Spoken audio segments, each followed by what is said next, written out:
Black Adam and Shazam.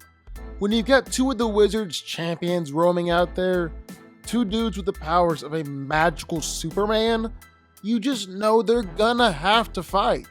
They're gonna show down eventually. And so, who's gonna be coming out on top when that happens? Who's gonna be standing as the ultimate champion? Well, today we're gonna analyze their strengths and weaknesses, their powers and abilities, especially their magic, to find out who comes out on top. So let's get into it. Cue the music. What's up guys, I'm Daniel and this is DanCo. We do fight breakdowns like this one every week. So if that seems interesting to you, well, sit back and enjoy the video. Hit that like button. If you want to, well, hit the subscribe button while you're at it. I'm not peaceful, nor do I surrender. And let's actually start out with talking about the newcomer, Black Adam. Teth Adam, better known by legend as Black Adam, is the former champion of the Wizard Shazam and the Council of Wizards. He was bestowed the powers of the Egyptian gods. With these gifts, freed his people from the former king of Kahndaq and would go on to become the ruler of his homeland. However, he became increasingly more brutal and ruthless along the way, unintentionally releasing the 7 deadly sins, killing countless millions of people. Due to this, he was imprisoned by Shazam for 5,000 years, until he was released and called upon to save Kahndaq one more time. Black Adam has the powers of 6 different Egyptian gods: Shu, Horus, Mon, Tahuti, Aton, and Mehen. And well, some of those aren't the most useful things for a fight, like the courage of Mehen or the wisdom of Tahuti. We can definitely talk about his strength, his durability, his speed, and his lightning. Black Adam is incredibly strong in the movie, and he's got absolutely no problem of using that strength to kill anybody in his path. Seriously, the guy has no chill. He'll send you flying miles away without even blinking an eye, or easily rip apart vehicles, clap his hands, and create a shockwave. Sometimes he'll even create shockwaves with just his punches. But the most impressive thing he ever did was catch a gigantic statue and lift it up over his head, easily holding it up. Now, scaling on this might be a little bit off, but I think it's safe to say that it's about the same size as the Washington Monument, which would weigh like somewhere between 80 to 100,000 tons. And if we just throw those numbers on the champion statue as well, this is easily one of the most impressive strength feats in the DCEU. Like, easily. Superman is flying around lifting apartment buildings, while Black Adam is out there carrying around statues that weigh 10 to 12 times as much. Not even fair. Black Adam is also incredibly tough.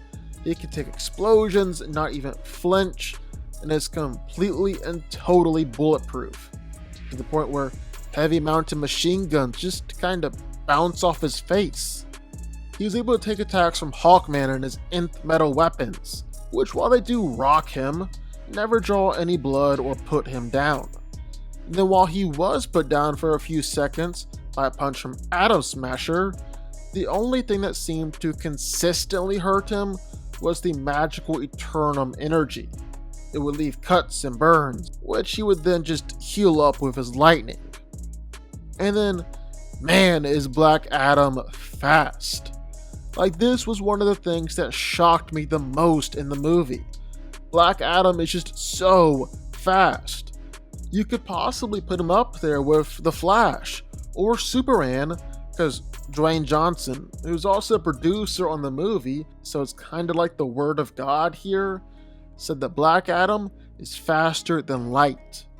He's constantly using his speed, flying around leaving after images, catching bullets, redirecting rockets.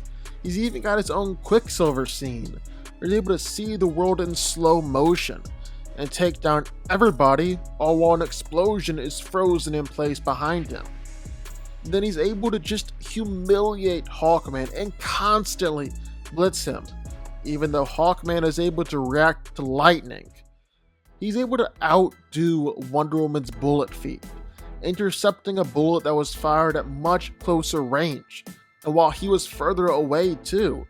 He traveled from Russia to the Middle East, and from the Middle East to China, all within seconds, even creating a sonic cone while his surroundings just zoom past him, like he's Makari or something. But it seems like Black Adam's favorite tactic is just to spam lightning everywhere. He's able to fire out bolts of lightning that can completely disintegrate a person. But it's really so much more than that.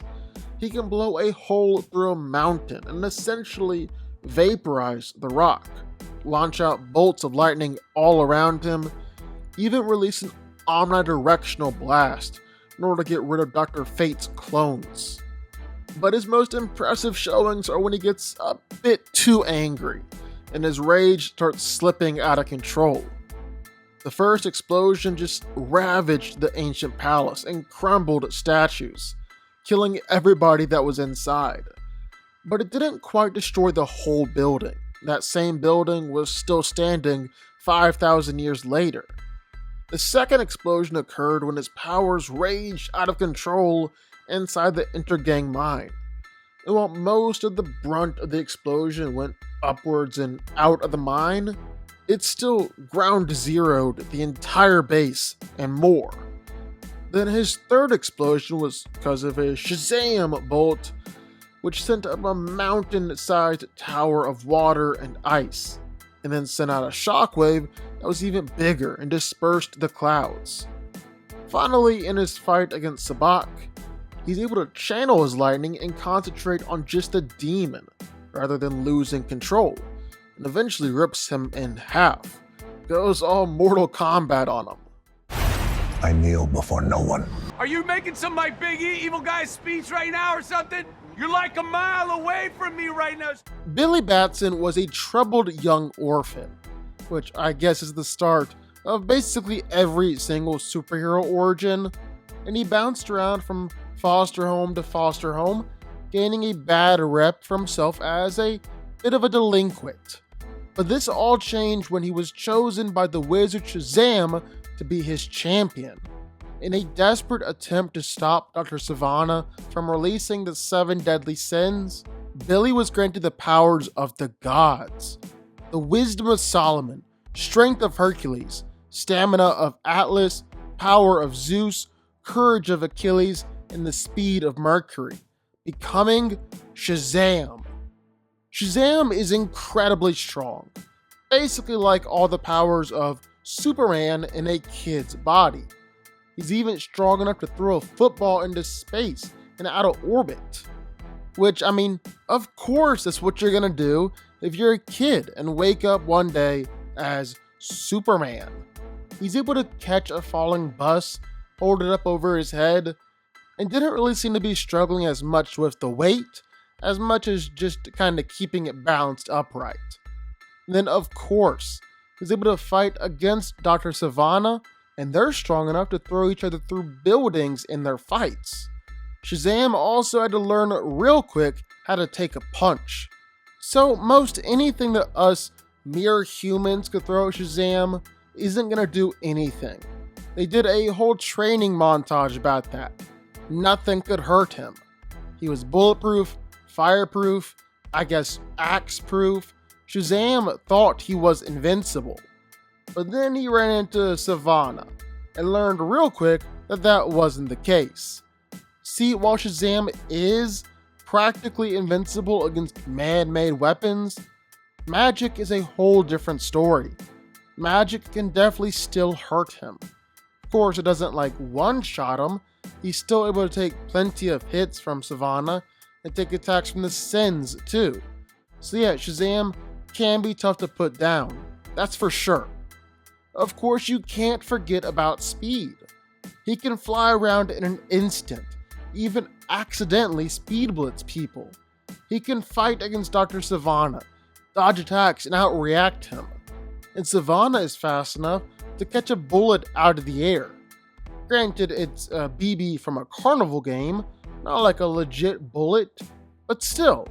And then last but not least, well, Shazam is linked to ZEUS himself. Of course he had to have lightning abilities, and a lot of the times he'll use it more as a joke, charging people's smartphones, robbing banks or vending machines. He even became a street performer at one point. So we don't really get the high intense lightning like Black Adam is dishing out, but Shazam is still able to use it to fight against Savannah. Heroes don't kill people. Well, I do. Oh, whatever, screw. So, who wins here? Who's coming out on top? Well, according to The Rock, who's just been teasing all sorts of good fights the past few weeks, we're gonna get a Shazam versus Black Adam fight here soon, which means that to at least some level, they scale to each other, which I mean does make sense. Both Black Adam and Shazam get their powers from the same source. They're both champions of the Wizard. They've always been linked like that. It's just what they do with their powers that's like totally different. So basically what I'm saying is that even though Black Adam clearly has better feats, it clearly looks like he's stronger, like he's tougher, like he's faster, I think it's just a tad bit unfair to say that he can do all these things that Shazam can't. I mean, they're tapping into the same power source, operating off the same battery, so it makes sense that it could be one of those anything you can do, I can do better sort of situations. Of course, on the other side of that coin, it's kind of disingenuous to just say, look at Black Adam's great feats and Shazam's weaker ones, and just say, oh, they're equals. They should both be able to do all the same things, and neglect the fact that it's actually Black Adam who's doing all the impressive stuff. So I stand by what I said. They should be somewhat equals. But because Black Adam is the one actually doing all the cool stuff, we can give him the edge here. But that's just one part of this fight. So I think the biggest difference differentiating the two of them is just their brutality and ruthlessness and their experience. Shazam, well, he's basically got no experience. He's just a kid. He's not been doing this whole superhero thing too long. He's inexperienced, and it shows. Plus, he's truly pure of heart, so you know he's not going to be killing anybody. Black Adam, on the other hand, well, he's skilled enough to take down a group of Argus soldiers with just his fist, while he's depowered, so he's clearly got some skill. He's also clearly got no problem with killing people. He'll mow down enemies, rip off limbs, turn them into skeletons, throw them into the next state, even tear them clean in half. Black Adam is going to be going for the kill if he wants to be, no question about it. And I think it's actually this brutality and ruthlessness that sets Black Adam apart, that makes him so much more powerful than Shazam. I mean, Black Adam was able to fight against the Wizards, the source of both him and Shazam's powers, and he killed 5 of them before finally being imprisoned. He's powerful enough to kill the people behind Shazam's powers. I think he should be able to take down Shazam himself, too. They might be evenly matched, but Black Adam is going to be going all out in a way that Shazam just never will, clearly giving him the edge in the fight. Yeah, this one is kinda a no-brainer for me. Black Adam wins. But what do y'all think? Sound off in the comments down below. I know you're gonna have thoughts and feelings on this one for sure. And if you've stuck around this long, made it to the end of the video, that's amazing. Thank you so much for watching and for supporting us. And if you want to go subscribe, well, go subscribe. We'll get to see more videos like this one every single week, and I'll see y'all next time.